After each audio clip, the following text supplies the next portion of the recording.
السلام عليكم، ازيكم يا حبايب قلبي؟ عاملين ايه؟ يا رب تكونوا بخير وبصحة وسعادة وسلامة دايما يا رب العالمين.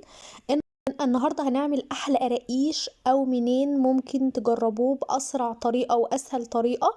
هقول لكم التسوية عاملة ازاي، وهنقول بسم الله ونبدأ باول مكون. معايا طبق كده فيه 3 معالق من السكر، ومعاهم معلقة من الخميرة الفورية، وكوباية مية دافية مش سخنة، دافية بس علشان ما تبوظش الخميرة.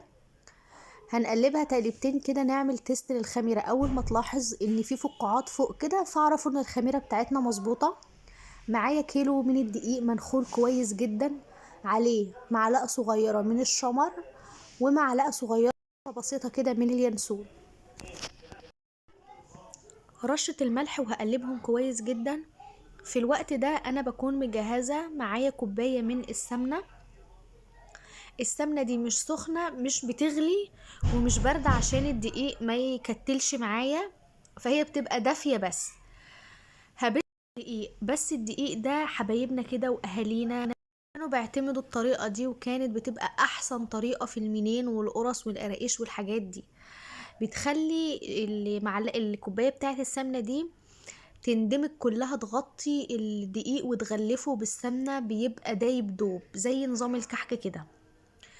الدقيق اللي انا مستخدماه ده عادي دقيق متعدد الاستخدامات. لو عندك دقيق اللي هو بتاع الغلة العادي العلامة الاولى تقدري تستخدميه طبعا، لان احنا مش محتاجين عرق في الدقيق. اول ما بتحطي السمنة اصلا العرق بتقطع كده معاكي الدقيق وبيختفي. الخميرة اللي انا عملتها بالسكر، هبدأ ان انا اخد معلقتين بمعلقتين كده. العجينة هتمشي معايا وهتبقى زي الفل. في البداية هتحس ان هي عجنت منك كده وبادئه ما تظبطش، بس احنا مع بعض هنشوف. هتلاقيها ظبطت وتبارك الله مسكت وبقت حلوه قوي، بل كمان هتحتاج اكتر. لو الدقيق بتاعك ما بيستقبلش ميه تقدري بقى تعملي بيه الوصفات دي، مش هيقول لا وهيبقى زي الفل.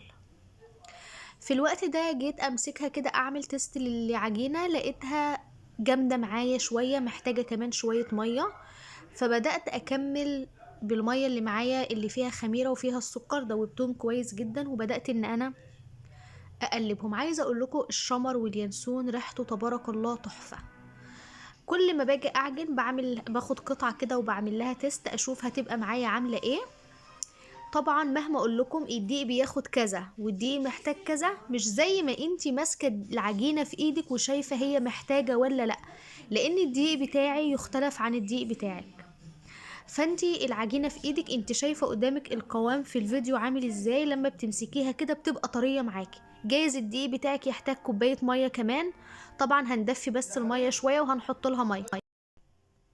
في الوقت ده برضو بدأت ان انا اشوفها متماسكة ولا عايزة، حسيت ان هي جامدة شوية.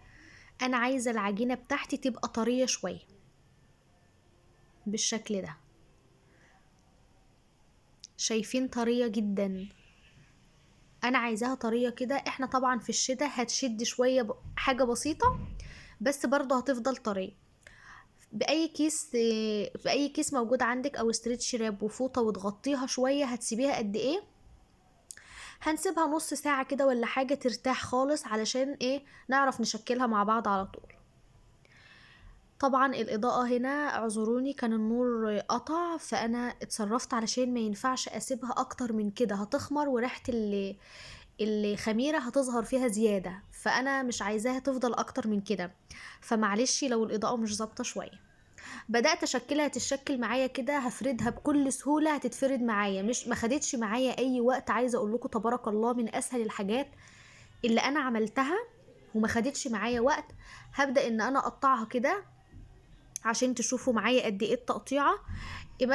لو انت عايزه سمكها يبقى مليان كده شويه تمام، مش هيقول لا، هيبقى كويس.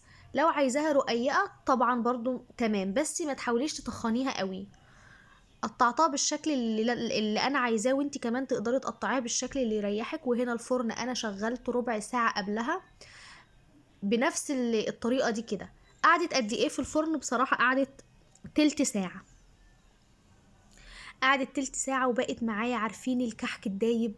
تبارك الله لما بنبس الدقيق بيفرق على مش زي ما بتحطي الدقيق، بيفرق تماما عن ما بتحطي السمنه على الدقيق. لما بتبسيه بيبقى تحفه ما شاء الله. دايبه دوب، التسويه بتاعتها حلوه قوي. لو هتسويها في فرن البوتاجاز هتشغلي الفرن البوتاجاز على درجه حراره 180، وهتسخنيه قبلها بربع ساعه، وهتحطيه. هيقعد قد ايه في فرن البوتاجاز؟ هيقعد نص ساعه، هيكتر شويه لان فرن البوتاجاز مش زي الفرن الغاز طبعا. واثناء العجينه وانت بتعجنيه لو حبيتي تحطي معلقه من السمسم تقدري تحطي طبعا، مفيش اي مشكله. لو عايزه تحطي على الوش مش هيقول لا. التسويه من تحت تحفه ومن فوق واخد لون حلو قوي ودايب دوب. يا رب الفيديو يكون عجبكم. لو عجبكم ما تنسوش تعملوا لي لايك وتشتركوا بالقناه وتفعلوا الجرس علشان اي حاجه انا بنزلها توصل لكم بامر الله. ايه ده منظر معايا، كنت بوريكم التسويه عامله ازاي، وكمان هوريكم دايب قد ايه. شايفين من جوه عامل ازاي؟ تبارك الله، حلو قوي. ولو عامله كميه وعايزه تعينيها طبعا تقدري في علبه كده محكمه تقدري تعينيها. يا رب الفيديو يكون عجبكم. ما تنسوش تعملوا لي لايك. دمتم في رعايه الله وحفظه. سلام عليكم.